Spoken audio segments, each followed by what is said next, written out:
Good morning, everybody. Welcome to our Business Growth Masterclass. Welcome to the two-day course. Roger's going to be sending you a link shortly with links to the slides. We're going to give you the slides for the whole 2 days, so don't panic about writing down every website address. You're going to get copies of all of this information. We've got lots of stuff to get through. The course, as you know, is for business owners, and it's all about strategies to grow your business. So what I'm going to do is get started. And the first thing that I want you to do is actually to run an audit on your website. Okay, so if you go to this web address, you go to internetbusinessschool.co.uk/audit, put your website address in, and that's going to give you a benchmark kind of baseline for where you're at. And that will be really relevant to what we're talking about over the rest of the course, because you can see which areas you need improvement on and which areas are you kind of good on. So go to that address, put your website in, and I'm going to give you a couple of minutes to run that report. And when you've run the report, put in the chat box what your overall score was. So let me know what your overall website score was. So I'll catch you in a couple of minutes. Okay, fantastic. Looks like most of you have completed that task. So that's important to do to kind of benchmark where you're at with your website, so you can see where you need to spend your attention. And we're going to be covering these topics over the next couple of days. We're going to be doing SEO this morning. We're talking about your website's usability. We'll talk a bit more about technical performance factors later.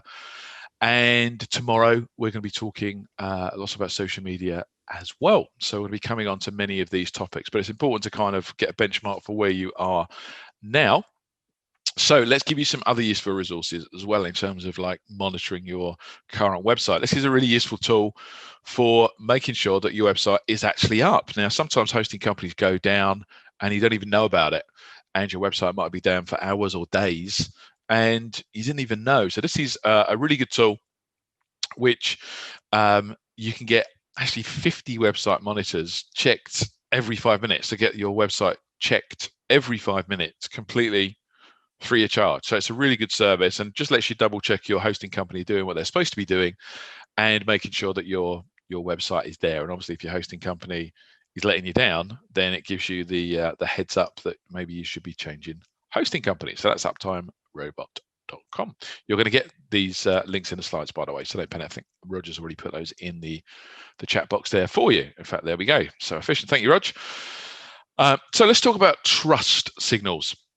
When someone comes to your website, there are a number of signals that Google looks at on your website and the public look at as well to decide if they're going to trust your website. So there's kind of two levels of trust here. There's trust from Google, and Google looks for a number of these factors to see if your website looks legit. But also the public are looking for these things as well, sometimes subconsciously, but they are actually looking for them. So here's some tips on some of the essential things you should have on your website as trust signals. So you should have some sort of narrative about you and your organization. So who founded the organization? Who are the key personnel? What do you do? That should feature on your site somewhere. You should also, really, really important, have some proper contact details. And by proper contact details, I mean multi-channel. So you shouldn't just have an email address. You should have a real phone number and a real physical address, so a postal address. And Google has started penalizing websites that don't have a postal address on their website, they have a phone number on their website, because often scammy sites will just have a contact email address only. So make sure there's a real phone number on your site, and ideally not a mobile number. It should have a landline number, and what you can do, we'll talk about this later in the course, but you can get a landline number and just divert that to your mobile, just to sort of make your website look more like you've got an office. But obviously if your business has just got a mobile number only, it kind of looks like you're a one-man band. You don't even have an office. So if you get hit by a bus straight away, there is a problem that there's no continuity of your business. They're not really transacting with a business, they're transacting with an individual. So real phone number, real address, and support email address. Now for the real address, if you don't want to put your home address on your website, if you're working out of home, then maybe talk to your accountant. Often accountants are quite happy for you to use their address as a kind of mailing address. Or alternatively to that, you can use the serviced office address, normally for quite a low fee, like 20 quid a month. There'll be a serviced office company like Regis or someone that you can use their address too. You should also have a privacy policy, including a cookie policy. on your website. You should have terms and conditions of trade. So you should have on your website your T's and C's, which should include customers' cancellation terms. So, can people cancel in 7 days, 14 days? How do they contact you to express requirement to cancel something? That should be on there too. Another thing Google particularly looks at is it's looking at links to external reliable resources. So what that means is they look at links on your website, look at where they go to, and they decide if those links look like they're good, trustworthy places. So for example, if you're a member of a professional body, you'd probably have the professional body's logo on your website, and you would have a link to the professional body, the Federation of Small Businesses or the Federation of Builders or something like that. So that gets you extra brownie points. That helps your search engine ranking if you've got links to industry trade bodies, but also trusted sources of information. So for example, if you linked to a white paper on a university's website, or if you linked to, I laugh saying this now because we've had so much stuff with the BBC lately, but to a degree, if you link to something on the BBC, that seen as a trusted journalistic source. Not so much these days if you've been following the whole Martin Bashir story and some other ones too, mind you, for that. But anyway, the point is the BBC is still generally accepted as a more reliable source than, say, the National Enquirer. So these are some important trust signals to make sure that you've got on your website too. Next up, let's talk about navigation. So you should have no more than 7 menu items across the top of your screen and no more than 3 levels below that. And generally you can just get away with 1 level. Unless you've got a really complicated business, you shouldn't need to have lots and lots of different levels that people are clicking down through. You shouldn't have submenus on submenus on submenus. So you should have the key menu bar across the top of the screen, and that should have the main topics on. Now, sometimes if there's a few more things you need to get on a menu bar somewhere, rather than cluttering up the top with like 10, 15, 20 different items, the common way to do that is to have another menu as a footer menu. And the footer menu would have the kind of stuff that you expect to be there, but isn't that kind of key and primary. So things like your terms and conditions, your privacy policy, that kind of stuff is often buried on a footer menu, but keep your header menu to no more than 7 at the top there. Next up is a security certificate. So your website should be secure. It should have the little yellow padlock, and it should operate if you put HTTPS at the start rather than just HTTP. Okay. Now, the easiest way to get an SSL certificate, and there's loads of places that sell them online, and when you register a domain name, often you'll get upsold and say, oh, do you want to buy a certificate for that as well? But the problem is if you buy the certificate from a third party, from say a domain registration company, or even a complete third party, not even the company where you registered the domain, and you want to install it into your domain where your website is hosted somewhere else, it gets technically quite messy because you have to get a long certificate key, which is tens of characters, and stick it in the right place. And it's easy to get wrong, quite frankly. So what I'd recommend you do is you just get the SSL certificate from your hosting provider, because straight away then it's going to be much easier to integrate, and you've got one place to go to if something's not working. You haven't got to try and liaise between 2 parties, and the SSL certificate provider says their certificate's fine, and the hosting company says, oh no, you haven't installed it properly, and it kind of falls between the cracks. So if you've got hosting, most control panels will have an icon on them that will look something like this. It will say SSL or SSL/TLS, and you can get a Let's Encrypt is the name of the company certificate on there, and they're generally free with your hosting, so you don't need to pay another 50, 100 quid a year for an SSL certificate. So if you're in any doubt, talk to your hosting company and just ask them, what is the easiest way to install an SSL certificate on my website? And normally they'll have a little help page with step-by-step instructions on how to do it. Or they might even do it for you, but it's slightly different for every hosting company, so I can't give you a prescriptive, this is what you do, step 1, step 2, step 3. But basically you just go to the SSL link on your control panel, say you want to install an SSL certificate, it's going to ask you for the name, you put your domain name in, and that's pretty much it. Okay, so make sure you've got an SSL certificate on your website. Now, next thing you want to do on your website is you need an elevator pitch. Now, if you're not familiar with the term elevator pitch, basically the term comes from, imagine you've got in an elevator and a lift with someone that could be really useful to your business. So, a real high-powered person in business, maybe say one of the dragons from Dragon's Den. And you're going up to the 10th floor. So you've got the time it takes to lift to get from the ground floor to the 10th floor to make your pitch and tell that business person who you are, what you do, and why they would want to do business with you. Okay, so that's what you need on your homepage. You need your elevator pitch on your homepage, which could be in the form of a short video, or it could be written, but you need to be really clear, and your customers need to be really clear about why would they want to transact with you. So you need to introduce who you are, what you do, and why should someone want to do business with you? So why you rather than someone else? Are you the cheapest? Are you the best price? Do you do it the best? Are you the best quality? Do you do it the fastest? Can you do it quicker than anybody else? Is your service the most reliable? Do you just have the best customer service? Are you accredited? Are you the only accredited provider of something? So think about, what is your USP? What is your unique selling proposition? Why should somebody buy from you rather than from somebody else? And what I'd like you to do now is to write your 1-minute elevator pitch, just at the moment in the form of text. So it's going to be a few sentences, probably going to be 2 to 5 sentences, okay, to summarize who you are, what you do, and what your USP is. And I want you to think about that now, and I want you to write, what is your USP? And when you've written it, put it in the chat box, and then I'm going to give you some critique and feedback on how it could be improved.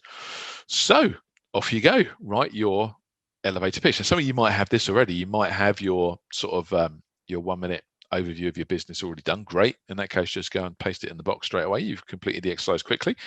But if you haven't, and you're struggling, I mean, you've got some clues on the screen here.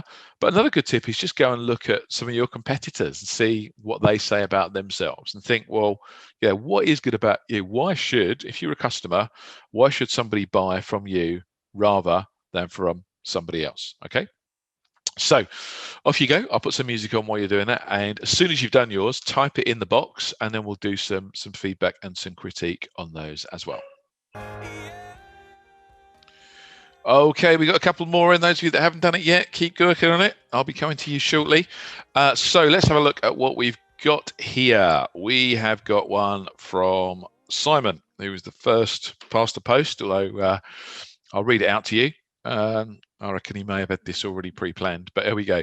So Simon's one is, Simon Ward Land Property Specialist is a progressive and specialised property marketing agency, one of a limited number of long-established full-service independent agencies fully conversant in a range of property-related disciplines, trading in the South London area and beyond for over 50 years. We are a real local and locally centred property experts whose trading ethos is based on a highly integrated family model where staff, consultants, clients, and customers work together to produce the best outcomes. This works best for those for whom a close working relationship based on person-to-person conversations and discussions with their marketing agency is of primary importance. Okay, so feedback on that, Simon. Some great stuff in there. First overall observation is, I think it's a bit too wordy. I think there's a sort of some redundant things in there. So saying things like, we are real local and locally centered property experts. You're kind of saying the same thing twice there. If you're local, you're local.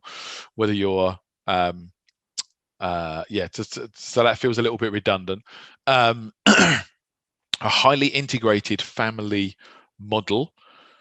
I'm not sure what that means, to be brutally honest. Does that mean that it's a family business and there's only family members that work at the office? Is that what you're saying? A highly integrated family model? Is that you're talking about your business is a family business?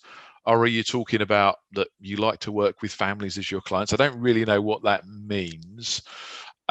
So I would look at that phrase highly. Yeah, if you're a family business, say it. We're a family-based business. That's got some credibility. But a highly integrated family model doesn't say that to me. I don't quite know what that means. So progressive and specialized. So I think my problem with this is sometimes there's some words here, and I'm sorry to pick on you, but you pay for the course, so you want my feedback, so I'm shooting from the hip.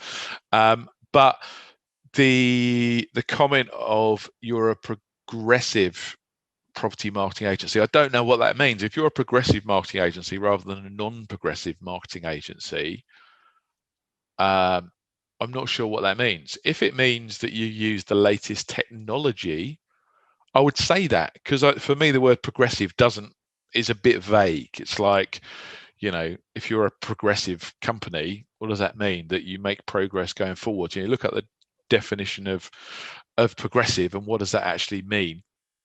I'm not really clear. So I think what you need to say is you need to say what's different about you.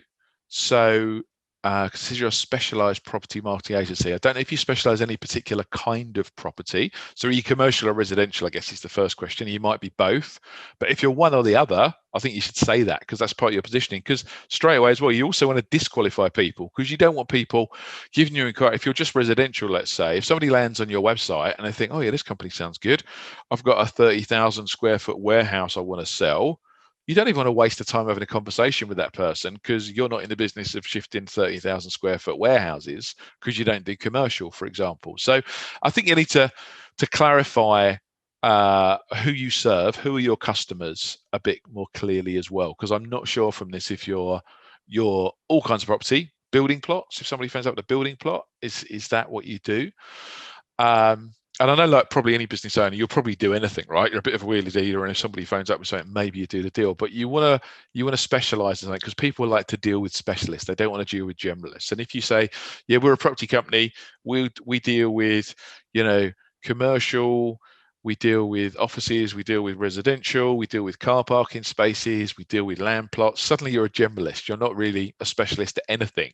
Just sounds like you just turn your hand to anything. So I would maybe think about tightening that positioning a little bit as to really who do you serve? Who are your real kind of key target customers? And the last paragraph, this works best for those for whom a close working relationship based on person-to-person conversations and discussion is of primary importance. So I kind of like that, but I think there's a better way to say it. So you could say something like a better way, because again, it's a little bit wishy-washy. How do you define a close working relationship? You could be a bit more tangible with that, and you could say, every property that we market has a dedicated account manager, and you get their mobile number to contact them at any time, or something like that. It's a bit more tangible, specific, kind of saying the same thing, but rather than just saying you get a close working relationship, that's a bit vague. I don't know what you define a close working relationship. Does that mean that you're going to get an email once a week with an update on your property, or does it mean you've got the person's mobile phone number, you can call them anytime? Okay, so that's some thoughts for you, Simon. But there's some good bits in there, and great that you've given this some thought, and you've got a lot of stuff in there. I just think there's I think overall, I think too many words. I think a bit vague in places. You need to be a bit more specific, and really think about what your niche is and what your strengths are. Okay, so that's my feedback on that one. Okay, next up was Marilyn. Marilyn's one was the other extreme, was very, very short. So my name is Dr. Marilyn Pointer, and I help 30-plus-year-old professionals master their anxiety and take control of their lives. So short and sweet, but it kind of does what it needs to. It tells me that you help people with anxiety, and you help professional people with anxiety. So I think that's pretty good. I don't know why it's 30-plus-year-old. If I'm a 28-year-old, does that mean you can't help me? Do your techniques only work for 30-plus people? So I don't know that I would disqualify, because I think almost if you use the word professional, it's hard to be a professional when you're a kid, right? So I think automatically that sort of implies probably you've been to university and you're in at least supervisory, should we say, role. Or you could be a junior, but I think that means you're going to be early 20s and a graduate. That's generally what the word professional implies to me. So I don't know that you need 30-plus, because that just leaves questions to me, like, well, why doesn't it work for 28 and 29-year-olds then? And you could maybe give a little bit more insight into the kind of things that you do. So, for example, anxiety comes in different flavors, right? So it could be that you talk about, so in your elevator pitch, you should maybe talk about some of the ways the anxiety manifests itself. So what sort of specific anxieties do you help people with? And what's an example? So, when you say, and also that, to take control of their lives, what does that mean? Does that mean to further their career?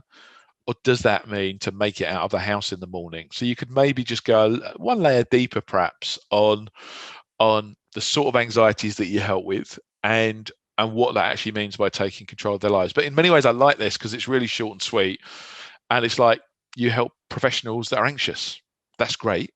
I just think for a you could have another sentence that just goes the next level down and just unpack that a little bit more. But I think that's good positioning. It's clear. The clear message I get from there is professionals and you help with anxiety. Great. That's what you want to get across. The other thing I'll mention though is why you rather than someone else. Yeah, it's the why do business with you. That tells me what you do. It doesn't necessarily tell me why I should come and transact with you rather than someone else. So what do you do different to someone else? Can you help in the shortest possible time? Can you help where other people have failed? What's your USP, if you like? So I think you've got the who you are and what you do pretty much nailed on there. I just think probably a little bit more meat on the why you. Why should I work with you? Okay, let's move down. John, Woolbeds Direct are the longest established wool bed specialist in the country and have been selling their acclaimed range of single and double whisk-away wool beds for almost 40 years. In terms of design, quality, value for money, reliability, and service, we are unbeatable, and our wool beds are guaranteed for a full 10 years. Brilliant. I think that one is pretty damn ace. So you've ticked a lot of the boxes there, haven't you? You've told me what it is that you do, so I'm really clear that you're a wool bed specialist. This gets back to the point I made earlier about not being a generalist, be a specialist. People like to transact with specialists. So okay, you are the longest established wool bed specialist. So you've given me a USP already there, longest established. And you've also reiterated that for 40 years later on. And then in terms of USPs, you've just lined them up and you said in terms of design, quality, value for money, reliability, and service, we are unbeatable. It's a bold claim, but I like it. You're basically saying, this is why you need to deal with us. And then you just nail it down with all our products are guaranteed for 10 years. So that's just quality criteria. So straight away from reading that intro to your business, I'm thinking, you know what, if I want a wool bed, sounds like these are the guys to deal with. They've been doing it 40 years. They've got a 10-year guarantee. Who's a 10-year guarantee on products these days? 10 years. Wow. And you're telling me that you've got the best design, the best quality, best value for money. Yeah, I'm sold. I want one from you. So I think that's brilliant, John. I don't think I've got anything to feed back on that. I think you've ticked all the boxes there. Brilliant job. Okay, next one. Sorry, Simon, I've got a question. Yes, is that John? No, it's Alexander. Hi. Okay, hi, Alexander. Sorry, I was slightly late arriving. How do I get my information to you written? In the chat box. Just type in the chat box. Just go to chat on the control menu. Yeah, and that brings up Roger Norris. I'm Simon Coulson, so you should see, just click the drop down. There should be another one for me. Okay, go for the one that's Simon Coulson. There's one that says Simon Coulson Monitor. That's just my second screen. I'll type it now. Thanks. Perfect. Okay, no worries. Perfect. Okay. Next up, we've got Victoria. We are a people development specialist supporting organizations and people to deliver their potential by coaching people to think and act more effectively. We are highly qualified and experienced with a focus on evidence-based practices that deliver results and specialize wholly on the real estate sector. Okay, let me just read that again. People development specialists supporting organizations and people to deliver their potential by coaching people to think and act more effectively. We are highly qualified and experienced with a focus on evidence-based practices that deliver results and specialize wholly on the real estate sector. Okay, so there's a little bit of what I call weasel words in there, a little bit of vagueness. on some of it because I had to read it twice and I'm still not crystal clear on what you do. So for phrases like "we are highly qualified and experienced," I prefer something a bit more tangible there, because if someone's been doing something for a fortnight, they're experienced, but they're not, are they really any good at it? Yeah, if you've got a brain surgeon operating on you and he said he's experienced, but actually his experience is 2 weeks, he is technically experienced. He's more experienced than somebody who's never done it before, but he's not massively experienced. So it's always good to quantify experience. So for example, like the last one we had, we've been doing this for 40 years. That's great. So if you've been doing this for say 5 years, 10 years, you could say, we've got 10 years experience. Or another common thing businesses do is you add up the experience of the senior people in the business. If you've got 4 partners that have all been in the business 10 years each, you've got 40 years of experience in the business. So you could say our business has 40 years experience of whatever it might be. So you mentioned the real estate sector almost like right at the very end. So I was thinking you were a training and development organization, and then it said we specialize wholly on the real estate sector. So you basically just said that you only work with real estate businesses, because it's not you specialize on the real estate sector, it says you specialize wholly on the real estate sector, which kind of implies that you don't actually work with anyone who isn't in the real estate sector. So I think if you only work in that sector, you should probably say that first or earlier, because it was almost like right at the very end. Because I was thinking, okay, you might come and train my organisation. It's like, oh yeah, but we only work with real estate. And also, I don't know where you're based, Victoria, but in the UK, real estate is not really a term. You might be in the US. I'm not sure where in the world you are, so apologies. But we'd probably say property industry in the UK, real estate sector. If I'm in the UK and I read that straight away, I now think you're American, because real estate is an American term. That's what Americans call property industry. So I would maybe change that to property industry if you are in the UK and you're serving the UK, rather than real estate sector. That sounds quite Americanism to me. And I would think about people development specialists supporting organizations, people to deliver their potential by coaching people to think and act more effectively. So this is what I mean by weasel words, because I think I would like, being objective, a little bit more to hang my hat on. I'd like something a bit more tangible, because I'm trying to, when I read language like think and act more effectively, what does that actually mean? If I'm the person who's going to be, paying your bill, paying your invoice for some corporate training for my staff, I need to quantify what that means. What does more effectively mean? So if you're going to charge me 10 grand for a transformation program, how do I get 10 grand back in the till, right? So I would like to see some more specific examples, or just take that a little step further. So it could be that your organization helps people close more deals. Maybe it's that. Maybe that's an example. I'm still not 100% sure exactly what specific skills that you're giving to people, because you're people development, so you're definitely developing people's skills, and you're helping them think and act more effectively. So acting more effectively, that could be closing. I don't know if you teach sales closing, but if you're a business owner, what's going to appeal to you is closing deals, right? That you can put a pound note value on, say, okay, yeah, if you close deals, that's a skill I'd like to have. So I'd think a bit deeper, Victoria, about what are the specific tangible skills that someone's going to get from doing your program, and how do those skills relate to money, and maybe allude to those skills in your elevator pitch. So tell me specifically, what skills am I going to learn, and how is that going to grow the business? Okay, any more? Type them in the chat box to me. I can't see any more in there at the moment, but Alexander, if you got your one there, feel free to put it. Oh, it's just come in. Perfect. Okay. So Mako International Limited, a unique company, kidnap and ransom insurance broker. Wow. With experience in industry, additionally as security advisors. Doing business with us will bring experience and knowledge to you that others don't have, as we bring direct knowledge of field operation, value for money as highly efficient, streamlined business, backed by the best underwriting with Lloyd's of London. Okay. So, definitely a unique company, kidnap and ransom insurance broker with experience in industry. Additionally, as security advisors. So just the grammar just doesn't read that well on that first bit. I'm not quite sure if the industry is the kidnap and ransom insurance broker or the experience in the industry is a security advisors. So I would kind of just make that a little bit clearer. Doing business will bring experience and knowledge to you that others don't have, as we bring direct knowledge of field operations. Now, I guess I'm trying to get my head around a little bit.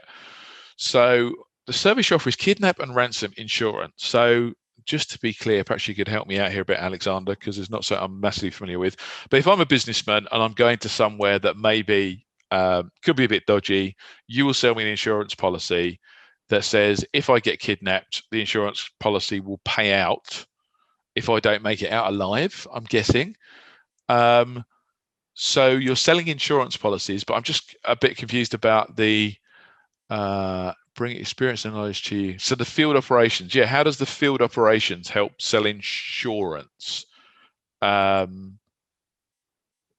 if you're on the line, Alexander, you want to unmute and just tell me a bit more about the business. It sounds really fascinating, but I'd just like to understand it a little bit more, really, to be able to give you some feedback. Are you there, Alexander? Let me just try unmuting you, see if I can do it from this end. Thanks. Can you hear me now? Oh, you got you now. Yeah, tell me a bit more about the business. Sounds fascinating. It wasn't letting me unmute myself for some reason, but anyway, thanks. You helped me. Yes. So the thing is, it's been written too quickly. But basically, we're insurance brokers with expertise in this particular line. And I have. So this is for like business people traveling abroad, is it? I'm a business executive. I'm going somewhere a bit dodgy. You might be kidnapped. So you sell me an insurance policy.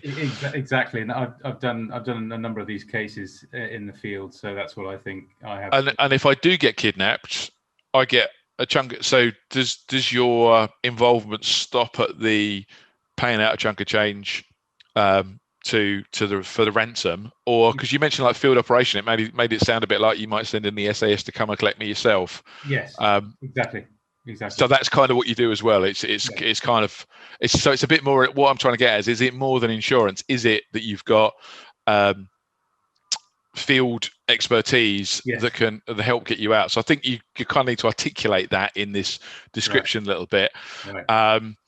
So you're a bit more than a kidnap and ransom insurance broker. I think you're a step back from that. You're actually an overseas executive protection service or something, or risk management service or something like that. So you're actually, because it starts off sounding like your insurance company, and then by the way, we've got field expertise. Well, I think you want to wrap that up as a higher level service and say this is like insurance, but also we're going to get you the hell out of there if there is a problem. And that's a more valuable proposition than just an insurance broker that just sells you an insurance company. Says, oh, sorry, you got kidnapped. You've got up to $1 million ransom cover. If it's $1 million, we'll pay it. But if it's more than that, sorry, bad luck. Well, you're on your own. The insurance company doesn't pay out. They ask for more than $1 million. So I think you need to position yourself more as an overseas executive, business executive protection service or something like that. I'm not exactly sure of the words yet, having just landed on my lap. But I think then that lets you explain that, your team includes X, special services personnel, and what you offer that differentiates you then from another insurance company is that you've got this unique in-field operation experience, and you've got the expertise, and maybe you allude to, for example, you've got trained negotiators on your team if you have, or you've got contacts with them or something like that. Like tick all the boxes of because I'm thinking as an executive that's been asked to travel to some dodgy places, what would I be looking at? And I'd be looking at, certainly somewhat, the insurance policy, great. But if you said you've got trained negotiators, you've got experienced operatives with special services experience, that's going to give me more confidence. I think you need to kind of tick all those boxes. Okay. But yeah, other than that, good. Yeah. Fascinating business. Very interesting. I'll be hiring you if I go to one of these dodgy places. I've run away when I've been asked. Cool. Okay. Right. So let's move on, because I haven't got any more in the chat box there. So I'm going to move on to the next session. Let me just mute Alexander back off. Cool. So back on the screen. So let's look at some other useful tools. So the next one I want to show you is, or talk about, is something called hotjar.com. And what this does is it shows you where people are going on your website. So it does you a heat map of the locations where people are looking and clicking on your website. So this is really useful to understand how people are utilizing your website. So take a look at that. You can use it for a free trial, and then they charge you for it. But for most of you, it's just going to be a one-time thing to have a little look at your website, and you probably don't need to pay for it. So we already said on your website about contact details. So have an address, have a local phone number, and this should correlate with your Google Business Directory entry. So you should have your business listed in Google's Business Directory, and the address and the phone number that you have on Google Business Directory should match what's on your website. It cross-checks that. You should also have your email address, we said earlier, but also links to social accounts. So Google is now looking to see if your website links to a Facebook account, see if it links to an Instagram account. And part of the reason they're doing this is to see if your business is still alive. If you think about it, it's a good kind of heartbeat indication that your business is still alive, because websites are fairly static in their nature. Often businesses might not change their website from one year to the next. But if you're still alive and still doing stuff, you're probably going to post to your social accounts relatively regularly. But if you've got two businesses with links to their Facebook pages, and one business is making 3 posts a week on Facebook and the other business hasn't posted on Facebook for a year, Google might quite rightly think the business that hasn't posted on Facebook for a year is maybe gone out of business now and they've shut down. Obviously, the website's still there because we register domains often for 2 years at a time, and sometimes they're set on auto-renew. So the websites can very often still be there, but the businesses might not be actually trading. So search engines use social accounts as a heartbeat to make sure the business is still running and does still seem to be doing something and posting, and someone is alive at the business. And also, of course, they look at the volume of social transactions, but also the interaction with those transactions. So if you've got a business and they make a post on Facebook and it's getting hundreds of likes and lots of comments, that obviously looks like that business is more important, is a bigger business, has more of a following than another business maybe that just has a handful of likes and no comments. So that's a kind of barometer on how significant you are as well. Also, really good idea to have a chat bot on your website as well. Now, we've got a whole section on chatbots later in the course, but a chatbot is where you have a chat box pops up in the bottom right hand corner when you land on a website. It says something like, "Hi, how can we help you today?" and basically asks you some questions. Now, you can use chatbots for a number of things. You can use a chatbot to direct someone to the correct part of a website. You can use it just as a navigation aid to say, "How can we help you today? Did you want to deal with this or this or this?" And then depending on their answer, you can give them the link to the relevant subpage of your site. You can use a chatbot to turn around a customer service question at the outset. So common uses are restaurants, for example. Yeah, most of the phone calls to restaurants are like, "What time do you close today? What's on the menu? Can I make a booking? Have you got something for gluten, paleo intolerant, blah, blah, blah, special dietaries," that kind of thing. So all of those you can turn around with a chatbot. You can say, "How can we help you today? Did you want to make a booking? Inquire about menus, find opening hours." If it says find opening hours, great. Give them the opening hours on screen, boom, done. If it's make a booking, take them to a make a booking app so they can book a table booking online, boom, that's done. If it's a menu inquiry, you can say, "Would you like to see our menu? Do you have a specific intolerance that you want to, be advised on or whatever?" And then they could say, "Yeah, I'm paleo or I'm gluten or whatever." And you could then lead him to your stock answer about that. And no one had to talk to him on the phone. You've just saved 5-10 minutes of someone's time dealing with that inquiry on the phone. So that's a common use of a chatbot for a restaurant, for example. Dentists are using them to say, "What do you need? Do you need teeth whitening, a crown, an implant, blah, blah, blah, blah, blah," for doing quotations online. Lots and lots of different uses. So we'll cover those later on, but definitely you should all have a chatbot on your website too. Now, one of the things you would have noticed from that audit that you ran right at the start for the website audit, the first thing we did this morning was the performance. And one of the factors that affects performance very heavily is your website loading speed. And the biggest, most common problem for page load speed problems is actually this.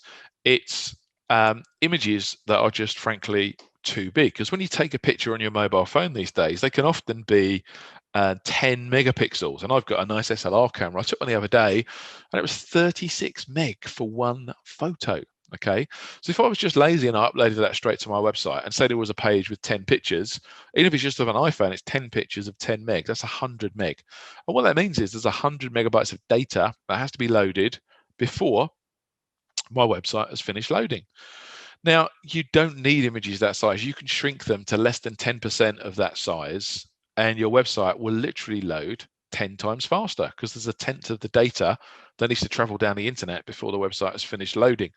So this is a good tool for resizing pictures, and you can do them in batches on here as well. It's called picresize.com. And basically, all you need to do is put your pictures in here and it'll just shrink them down. It won't lower the quality of the pictures. They'll still be good quality, but it just makes the file size much, much smaller because you're presenting them on a computer screen. So you're only presenting them, even on a big 27-inch monitor, unless it's a full screen picture, it's only going to be a few inches wide. So you only need a fraction of the pixels that you've got in a massive picture as it comes straight off an iPhone or similar. Other phones are available.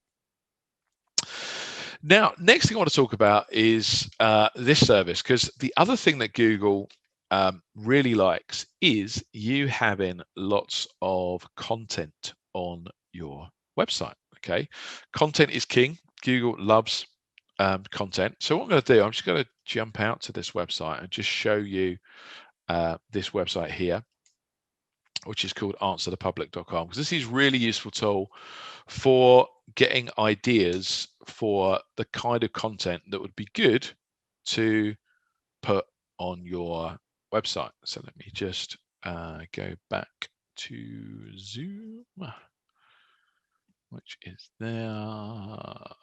Cool. That should have landed back on your screens. Yeah, that looks like it's there. So this is answerthepublic.com. Now, if we put in here a topic, what we can do is it will tell us what people are searching for in relation to that topic. So Simon, first one in earlier was in the property business, like an estate agent. So if I put in estate agent as a topic, what that's going to do is going to do some research. It's going to tell me what phrases do people search in the context of estate agents. What are they searching for in relation to estate agents? And basically, this will give me potential article titles that will be good articles to write some content about and put them on my website, because these are things that Google is searching for. Okay, so let me just zoom in a little bit so you've got more of a hope of reading some of these. So you can see here some of the phrases that people are searching for. So are estate agents doing viewings? Are estate agents open during lockdown? Are estate agent fees plus VAT? Are estate agent valuations accurate? These are all topics you could write some content on your blog, on your website, or you could write an article about them. Yeah, are estate agent fees negotiable? These are all things that people are searching on search engines related to estate agents. And if you're in this space, Simon, you could probably easily write content on all these topics from the top of your head, right? And yeah, some of these are good because they'll be controversial, like which estate agent charges the least commission, right? You could then write an article about how it's often best not to go to the one that charges the least commission, because what that means is they're probably doing the least or actually no advertising whatsoever to sell your house. And they're just hoping that, Rightmove's going to work, but they're not going to run any ads anywhere else. They're not going to spend any other money on marketing. So the reason they're so cheap is because they're not going to try that hard and hope you get lucky. But probably that means on average, you're going to take longer to sell your house. So if you want to sell your house quickly, you shouldn't go with the cheapest agent. That could be the conclusion, i.e. come with us instead, right? But you see how this tool is just in a couple of minutes there, given me loads of great ideas for topics which I could create some content on my website about. So that's free, really useful tool. So you put in a keyword there related to your business, and it will give you content ideas. And you should all have content on your websites. You all need to create content about search for phrases, because that's going to massively help your SEO, because you've got a good chance of that content ranking for that particular phrase if you've got a whole page of content about that particular phrase. Okay, have social proof on your website. So on your website, you should have links to reviews that you've got. So you can see our site here, we've got links over to Trustpilot and Google reviews, so that if people are checking us out online, they can see, we've got hundreds of reviews. We've got an average of 4.9 out of 5 across all our reviews. So straight away, they can see we're a trusted company, a reputable company, and they can, check it all out themselves. That's really strong, really powerful, both from a customer's perspective, but also from the perspective of search engines. They love to see this. Because they know now that this is a trusted business, because there are hundreds of reviews. And think about it, right? Google owns Google's business directory. Google has effectively validated those reviews because it knows that all of those reviews on Google Business have to come from a Google account. And they know if that's a real, inverted commas, Google account, because they know if it's linked to, say, a Gmail account that receives and sends emails every day. And if it's a sort of bogus one, then the reviews are, the accounts linked to it aren't going to be very active. They're just going to be someone who created a Google account to leave a review for something, and then they've never sent or received any emails in that account. So Google has got all the data. It knows what is likely to be real. So that's like a double validation point for them as well. Also, if you've got any professional affiliations, accreditations, etc., mention those on your website as well. So we've got across the bottom there links to different organizations and logos for organizations, because I have featured in the Sunday Times, the Sun, the Telegraph, the Mirror on Channel 4. We've done training events for NatWest and RBS Banks. I've delivered training to MBA students at Oxford. So we've got all that stuff in there as well. So this is like the social proof, the evidence. So for your own business, think about what creds have you got? What external credibility have you got? It could be reviews. It could be, appearances in media, stuff like that. But mention that on your site, because some people are likely to check for this, and they're going to want to, make sure that they're doing business with someone that is good. Have some freebies. So give some stuff away. Now, normally what we do to get people's name and email addresses, we give them something, right? If you just said, hey, thanks for coming to our website today, give us your name and email address, people are like, yeah, but what are you going to give me in return, right? So in the old days, it used to be a newsletter or a free mini course. These days, it needs to be a bit more rich in content. So it could be a free report on something, a bit of a small white paper on some specific topic. So for example, I've got someone I know who's got one of our students actually has got an SEO agency, and their freebie is a free report on 10 things that you can do to massively improve your search engine ranking. Okay, so it's a useful thing of 10 very specific activities that you can take. More recently, though, something called scorecards or diagnostics are much more relevant, and you've actually done one already. The first thing you did today was effectively a diagnostic, wasn't it? You ran an audit report on your website to tell you how your website's doing, but when you ran that, you entered your name and email address, so that's got a lead. Okay, now obviously you're a customer of ours already, so we already had your lead. So in this context, if you ran it today, well, it's a lead I already had. But imagine that one of you now shared that with one of your friends and said, oh yeah, I did this course the other day, and they had a really useful little tool just for doing an audit on your website. And then you put your website address in here, and it runs this comprehensive report for you.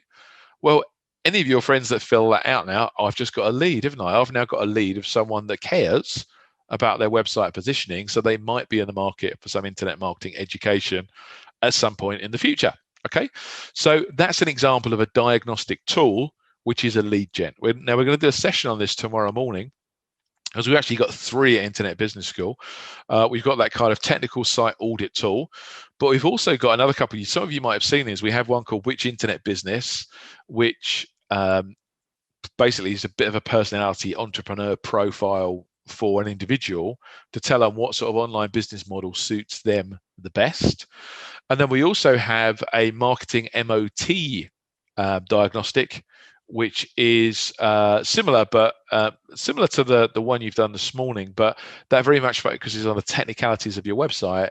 The marketing MOT is more about what actions are you taking to market your business. Okay, so we'll show you those tomorrow. We're going to talk about that tomorrow morning, but I just wanted to make you aware that that's the sort of the new way, if you like, of getting leads, is giving something really valuable, because also they tend to go viral as well, and people find them useful and they share and other people use them, etc., etc.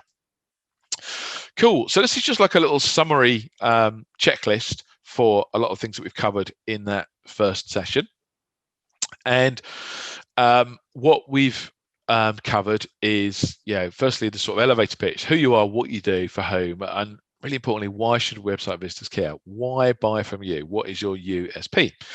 We spoke about having social proof, having testimonials, client logos, certification awards. We spoke about no more than 7 navigation labels.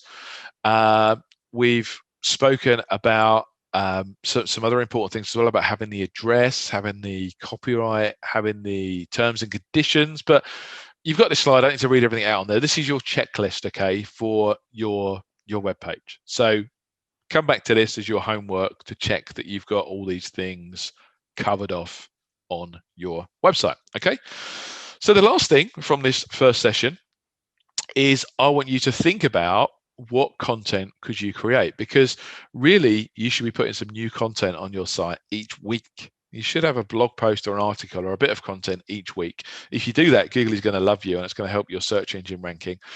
So what content could you create? Now, I showed you that also the public site a couple of slides back. Roger's probably put that in the chat box. Yes, he has. I can see it there. So that is a good, really good place to start. You can put in a key term related to your business, and that will give you loads of ideas. But we'll take a little break now for just under 10 minutes. So we're going to resume at 10:15 with the next session. But over the break, grab yourself a cup of tea, but then also start thinking about 20 topics that you could create some content about for your business. And there's some more suggestions on here. So think about, what would people ask in the context of your business about how to, or what is, or could you do some comparison of X different types of whatever alternatives to. So for example, let's take the estate agency as an example. How to could be how to sell your house quickly. What is the VAT rate applied to estate agent fees for selling your house? X types of could be 3 types of estate agent and which one's right for you. And you could compare and contrast the sort of big corporate agency, the smaller, more local business, and the purple bricks online only model. You could do Y alternatives too. So that could be alternatives to a high street estate agent, sell your house yourself. You could do best stroke top in the context of estate agents and moving house. It could be you do something related but not estate agency. So it could be